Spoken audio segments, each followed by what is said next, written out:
Hello everyone, my name is Samira Gonzalez and this is my week 3 discussion board for MPA 530, Public, Finance, and Budgeting.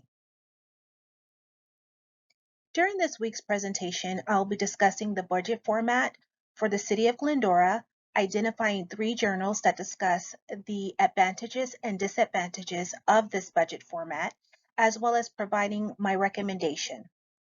So the budget format for the City of Glendora is a line item budget. As we've learned in Chapter 5 of our text on page 197, the author Mike Sells states that a line item budget consists of expenditures by commodity or resource purchased.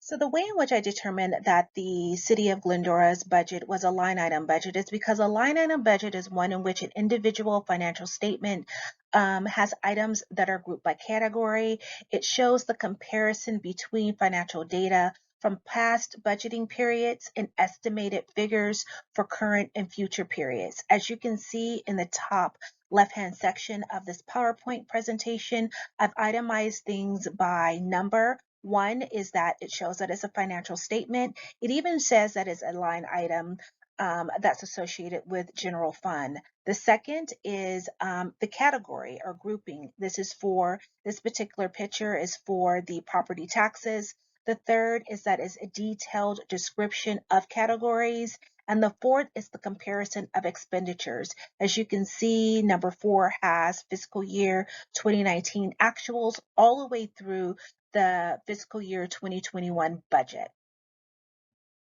The journals that I chose to assist me with understanding the advantages and disadvantages of a line item budget are as follows. So the first one is the budget process in the Department of Defense for 1947 to 1977, and it looks at the strengths and weaknesses of 3 systems. Within this budget, it says that the line item budget has an advantage because it allowed the Secretary of Defense to look at particular physical years and to learn to prioritize certain things. The disadvantages is that there was no particular budget process set in place, that departments felt as though they were entitled to particular budgeted items. And when it pertained to decision making, the decision making was based off of intuition and not a standard systematic way of rationale. The second journal that I chose is Entrepreneurial Budgeting and Emerging Reform. And this particular budget looked at various cities and universities. And what they said about the line item budget being an advantage is that it allowed flexibility within departments. That with having flexibility, it gave departments an incentive to spend more timely versus waiting towards the end of the year and the city is seeing a spike in spending. The disadvantage is that the allocation of funding can be mixed, which in turn could cause errors in for the city to violate particular restrictions that are associated with various funding sources. The third journal I chose is Does Governors Get What They Want? An Alternative Examination of Line Item Veto of the Public Choice. And this particular item looked at the governor's original budget of what he puts forth based off of the public consensus. And at the end of, or when the budget is finalized, how particular line items on that budget are vetoed or removed.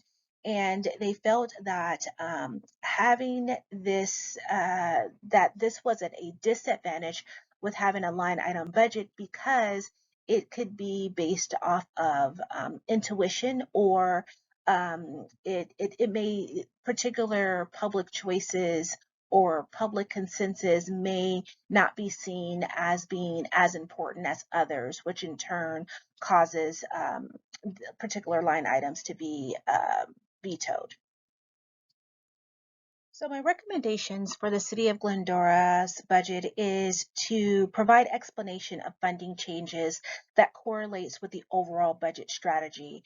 There's a summary of the actual budget overview, but it will be helpful if there was an overview for each section. In this case, where it says summary of funds, maybe starting off that section with an overview.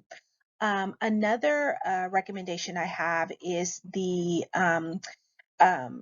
feel and ease of viewing the document. You go onto the website, you click on the budget, but maybe once you get to that budget page, if the budget was broken out by using actual buttons that tells us, okay, budget overview, or summary by expenditure, summary by funding, something that's similar to what we saw in week 2 when viewing the governor's budget, I think will be beneficial for those who are part of the Glendorian community to understand and feel not so overwhelmed when reviewing the budget. In conclusion, a line item budget is an individual financial statement that is grouped by categories. The advantage of a line item budget is that it's easy to develop. It allows flexibility within departments. And some of the disadvantages is that it does not allow for planning. The decision making is usually done based off of intuition versus a standardized formulation. And it could potentially have errors. Here are my references for this presentation. Thanks for watching and have a blessed day.